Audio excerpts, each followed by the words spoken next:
Beach FM, locals talking to locals. Beach FM, I'd like to make very welcome now Tony Cutting, who's very involved in the tiny home, the burgeoning tiny home movement in New Zealand. Tony Cutting, good morning and welcome to you. Good morning. How are you? I'm excellent. I do hope you're well, and I do hope that the tiny homes are prospering in New Zealand. Is that the case or not? Well, there's certainly a demand. We see a big demand for tiny homes in New Zealand. I run an online magazine called Kiwi Tiny Home, and it's only been going for a few months, and it's phenomenal. We have over 7,000 followers. It grows at nearly a couple of thousand people a week at the moment. So it's obviously a very popular subject, and I guess with affordable housing driving that popularity, it's no wonder that we see this happening.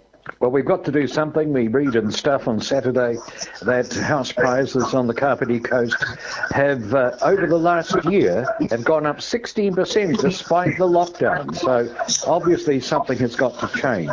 Now, one of the things which I wanted to talk to you about was the Kapiti Tiny Home Village project, which I believe you're involved in. What is this, Tony?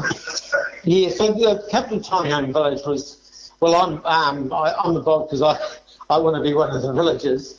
Was when I looked at I'm a separated 57-year-old man. I decided, well, I don't particularly want to have a mortgage. When our family home finally sells, it's on the market at the moment. I want to try and be mortgage free and gear myself up for retirement. I'm not. Currently not particularly chasing to find a partner or anything, so it's what can I do with my share of the equity that comes out of the house. So on the good side, yes, the market's really good for the houses which are selling, but on the flip side, I've got half the equity to try and buy in Kapiti. Now, it would be virtually impossible for me to buy a house in Kapiti with the current market. I'm self-employed. I had quite a large health issue back in 2015. And with COVID as well, so I don't think the bank would look kindly on me if I did want a mortgage, but I didn't want a mortgage. So I started looking at tiny homes about 2 years ago and thought, well, that's where I'm going to head. And then recently, in the last few months, I've talking to other people and finding out that there is actually quite a big interest. The idea was, why don't we create a collective, buy some land together and build a tiny home village where we can be, mortgage-free, rent-free, live a healthier, sustainable lifestyle. And these beautiful little homes that are just... it's like when you look at, say, a caravan or a camper van, and then look at that versus a tiny home. For me, there's no comparison. No comparison.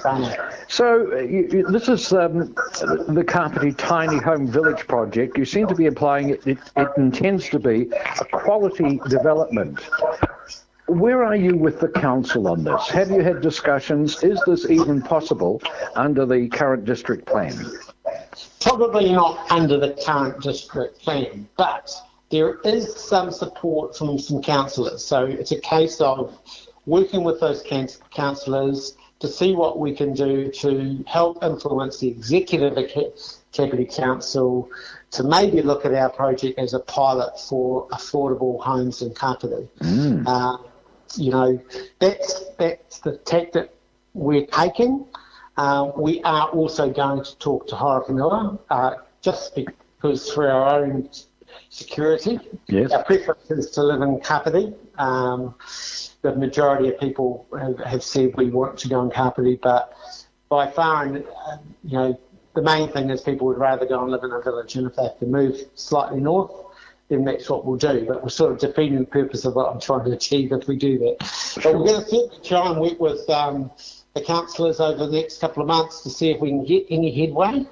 But we'd like to think that we are actually starting on our village early in the new year. So, Right. Well, so that sounds very positive if it comes off. You seem to be heading towards buying, as a co-op almost, the land that is required for the project.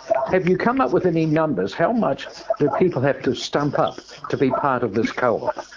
to buy a share, and the share is to buy the land, so that's not purchasing your tiny home.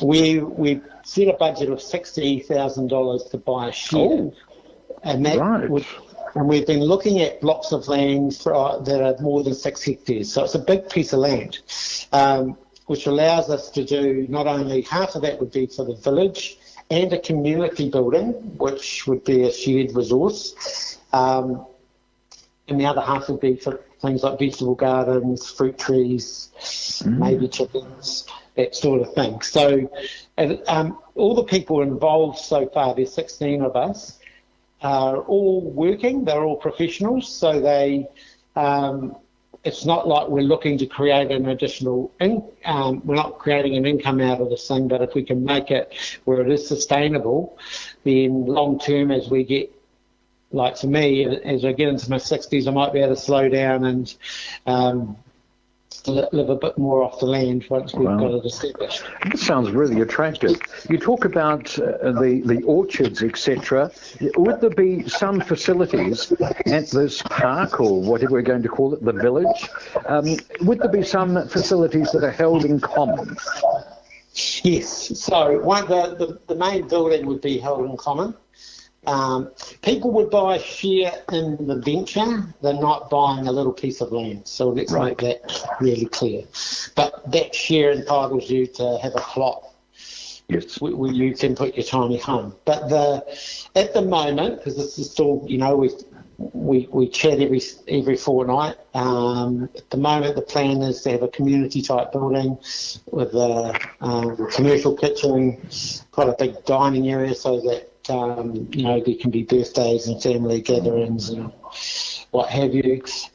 Men's and women's toilets with showers and a laundry, because we also would like to accommodate visitors, because around New Zealand we know there's lots of people with tiny homes, to come to Kapiti, park up their tiny home, and they can use the facilities as well. So hopefully creating a little bit of a mini tourism attraction for people with tiny homes from New Zealand to come and enjoy our beautiful place. Great idea. The grey nomads. It's quite a movement, this one, isn't it? The people who are touring around the place. So this sounds really exciting. And the thing I have to mention, though, is the American trailer parks. It seems to me as if the way you've set this up, you have control over who comes in. Trailer parks in the States have got such a terrible reputation, Tony. Do you think this could eventually become a slum? I don't think so. I think the people we are attracting people who want to work in the community, and this is more, I would like people to think more around this is a village. So typically, if you do your research, a village of up to 100 to 120 people, you can create a really strong community where people know each other and they support each other. So it's not a place where there'll be lots of people coming in and visiting all the time on a regular basis. There will be residents, hopefully at least 20 different shareholders who are residents, who will be, in Māori terms, kaitiaki of the village and looking after the village, creating a beautiful place to live, but also a place where 2 or 3 people at a time might come and visit. So it's not the American model where you see these $1 million trailers pull into these $1 million parks, and they're full of rock stars and all sorts of people that just trash the park. That's not what this is about. This is getting local people together, creating an affordable housing solution that's not just affordable, but it's actually a beautiful way to live. So, Tony, it sounds great. Is this modelled on any example that you found overseas? no, it's actually modelled on. I was brought up on a marae in Plimmerton, in Hongweka Marae. Some people will know Hongweka. And when I grew up there were no fences. Everybody knew everybody, and everybody supported everybody. And my fond memories of that sparked my interest in doing a village, a similar village. So it's more based on using those values to create the village, but finding like-minded people. So not necessarily family, it's just like-minded people who are willing to come and work together, because there'll be expectations, that people will help with the gardens and Sure. work to be done, which is actually part of the healthy solution, because it means you've got to get up and you've got to socialise and you've got to be willing to help out. And but it doesn't matter how old you are, there's always something people can do. So the idea more is around that whanaungatanga, which is we are family, we come together, we help each other for the betterment of for everyone. So that's what's the driver in terms of where the backgrounds come from. It hasn't come from an overseas model. Right. Well, I think it's a great idea, Tony. And do keep us up to date with developments, because I certainly hope this happens, and anything we can do on Beach FM to help you along, I'm certainly putting my hand up. I think it's a great idea. The Kapiti Tiny Home Village project. How do people contact you to register interest? So just by email is the best way, and it's a bit of a long email. It's hello@tonycuttingdigital.co.nz. So hello as in HELLO at tonycuttingdigital.co.nz. Or if they're locals, they can give me a call on 021 911 722. I hope that this really comes off, because we've got to do something with housing in the Kapiti Coast. The way we're going is not sustainable. Too many people being locked out, particularly young and the old, and this could well be part of the solution. Let's hope it is. Tony Cutting, thank you so much for joining us this morning here on Beach FM. Thanks for having me. 106.3 Beach FM.